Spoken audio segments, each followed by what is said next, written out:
As expected, sort of, we lost our female flowerhorn from Greg that we got about 3 months ago. She was partially peeling. This is not the sickness, this is coloration. But as I noticed, there was a pattern of losing flowerhorns to the same disease. So this just reinforces my conviction that for now we cannot really take care of flowerhorns. They tend to die within the first several months. In our quote-unquote care, something is affecting them badly in our environment. This female was just killing it in the first 2 months, doing exceptionally well. You see how plump it is. This is not a disease, this is not a swelling, she's solid. Was eating very well. And then for the last month she started to get fungus on the outside, just getting covered with it. None other fish got it, so that was just her. It wasn't contagious or anything. It looked like a saprolegnia eating away the dead skin and dead something on the outside of her. And there was nothing I could do. I treated it a little bit, but the fungus wouldn't go away.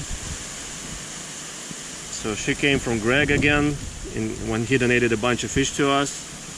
About 9 inches. I think she's about maybe a couple of years old or so. I can't remember what Greg said how old this fish was, but we cannot keep flowerhorn. The moral of the story. Kind of the same thing happens with Jack Dempsey's and with 1 or 2 Cuban cichlids that we have right now. So those 3 cichlids are affected the same way, with that fungus on the outside that's eating away, necrotizing tissue. And that concerns me. I need to find out what it is that they're affected by so badly, while other cichlids just thriving. A lot of Vieja cichlids are thriving in Texas, Carpintis, Dovii, Ambi, tilapia. They're all doing very well, peacock bass, etc. But these 3 types we're having problem with. The Jack Dempsey, one of the 6 that John brought us, the one that had a badly distended stomach, and to which I gave an Epsom salt bath, has passed away after about a week and a half or 2 weeks at our place. I want to say a week and a half, yeah. So this was about, if the tail was intact, I'd say about 9 inches, male.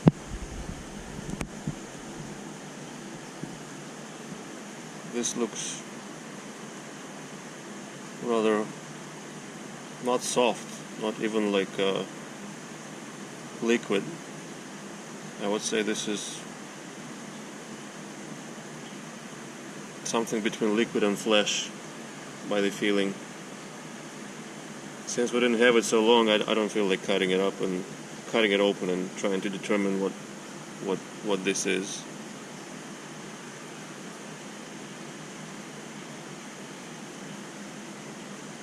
Anyhow,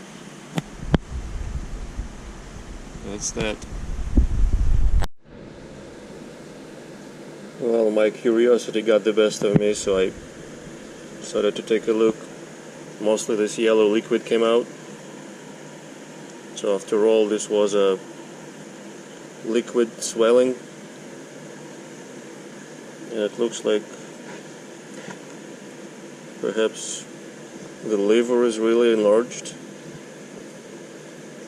that brown organ.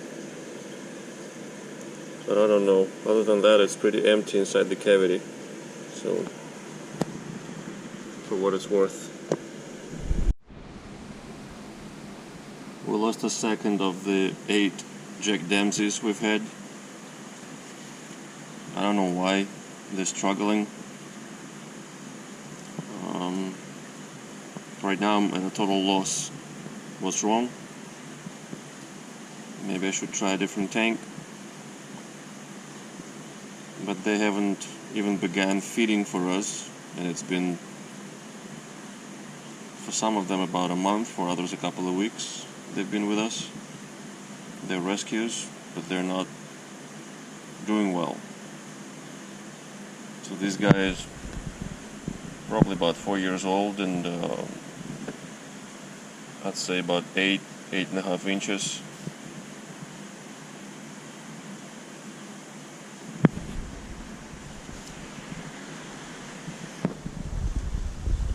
I treated them with malachite green and formalin, but they continue having this, I mean, the eek is gone because they had eek, but they continue having this fungus or tufts of fungus on them here and there. I don't know why.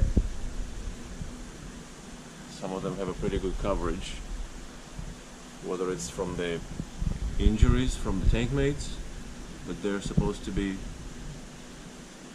aggressive cichlids themselves. They should be able to stand their ground, or whether it's from the water. And this is reminiscent of the problems we're having with the flowerhorns.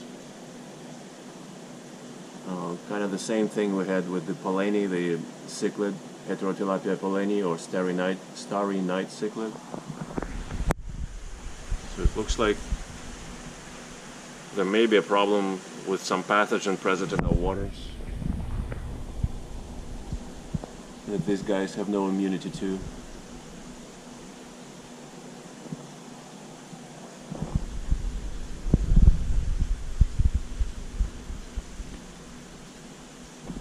So I don't know what I'm gonna do with them yet. Maybe trying a different tank is moot. But that's the second victim out of 8 in a month. We lost our 20-year-old koi named Kiki. She was one of the koi that have been the longest with us. She became paralyzed about a month ago, but she was doing okay, still feeding a little, and I thought she was going to recover, and nobody was touching her. But then a week ago, overnight, even after the heaviest of the feedings, the tank mates decided to turn on her, so they did really shredded her up. So she's, as I said, 20 years old. The tail was inked at probably about 23 inches, just shy of 2 feet.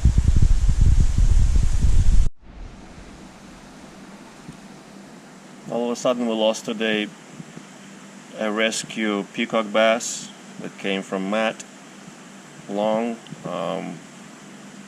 in August 22. Today is end of November 23. So we had him about 15 months. So at death he's about 13, I want to say 13 inches, 14 inches, and he was already probably half a year old or maybe older when we got him from Matt. So that's a pretty slow growth and for a peacock bass. I think this fish did not have good genetics. Looks like a female. The story of this fish is that I assume something happened about half a year ago, when all of a sudden this fish became very tame and wasn't afraid of me. I mean, I could touch it, when I was cleaning the tank, it wouldn't get out of the way as it used to. I assume that maybe it spent a little bit of time in the mouth of Jayla Jr. And maybe it was oxygen deprived, but Jayla didn't swallow him, spit him out. that might have led to some brain damage. That's my only hypothesis, because it suddenly became really slow, really dumb. But it was feeding fine. If you gave it fish right near his mouth, put it on his nose, he would snatch it. You see how it's a she, I should be saying she. She's got a plump tummy. So today, out of the blue, it started freaking out. Literally, in about 5 minutes, it was dead. It swam around erratically, hitting the lids, hitting the walls, and killed itself. It is possible that it has had some kind of internal parasite, maybe a brainworm or something else. Who knows? I'm not going to open it up and look for it, because I'm pretty sure I'm not going to see anything conclusive. But we're going to freeze it, and hopefully, I don't think it has any dangerous pathogens inside of it. So we're going to freeze it to kill possibly all the parasites, if it has them, and feed it to our fish.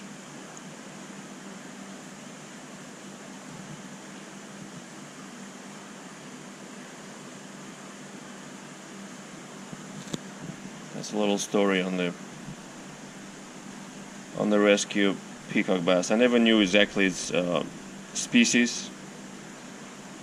I asked several people, but never got a clear answer. It looked to me like probably a farmy, what they call a farm-raised, some sort of hybrid or whatnot. If you can tell the species, please let me know in the comments. It looks like a monoculus or ocellaris, one of those. Never had good color either. Always was subdued greens, and the yellows, and the were always usually subdued, and the stripes also usually subdued.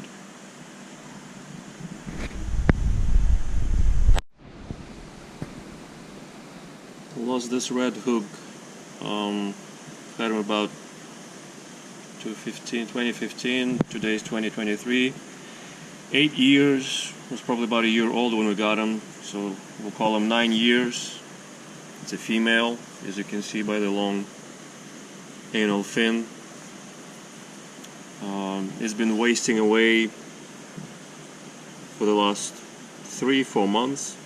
Still eating here and there, but losing a lot of weight, as you can see, very bony. I don't know what happened or why. Lost the ability to hold itself upright 2 days ago, so I just had to euthanize it. So 8 years, 9 years I want to say, 10 to 9, so it's 9 inches long, tip to tip. The tail is trimmed a little bit. The dorsal fin is trimmed also by the tank mates. Gills look good. I don't know if you ever saw the teeth on silver dollars. They very much resemble pacu teeth. They are from the piranha family, so the teeth are very strong, very sharp.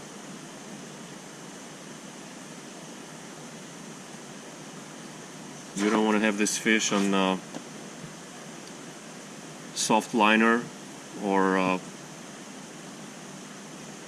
you don't want to have them access to airline tubing or electrical cables. They'll chew it up and destroy your equipment, and may even kill themselves and the whole tank.